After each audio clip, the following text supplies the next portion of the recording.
पर्दे का हुक्म औरत को है, मर्द को नहीं है। मर्द को यह कि वो रिजर्व रहे। किसी ने सलाम कर लिया तो तमीज से जवाब दे दिया जाए। उसमें फिर आपका ये जो एटीट्यूड है ना कि फितना होगा और मैं नहीं,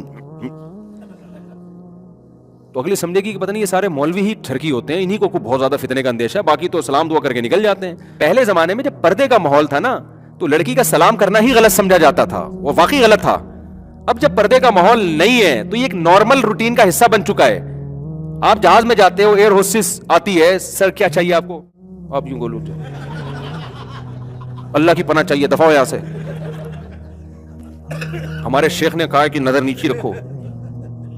तो औरत के फितने से तो शायद बच जाओ आप, लेकिन एक और फितना, वो बोलेगी पता नहीं क्या है, इसको कोई ठहरा क्या है कि मुझ पे नजर पड़ गई तो पता नहीं इसको क्या हो जाएगा।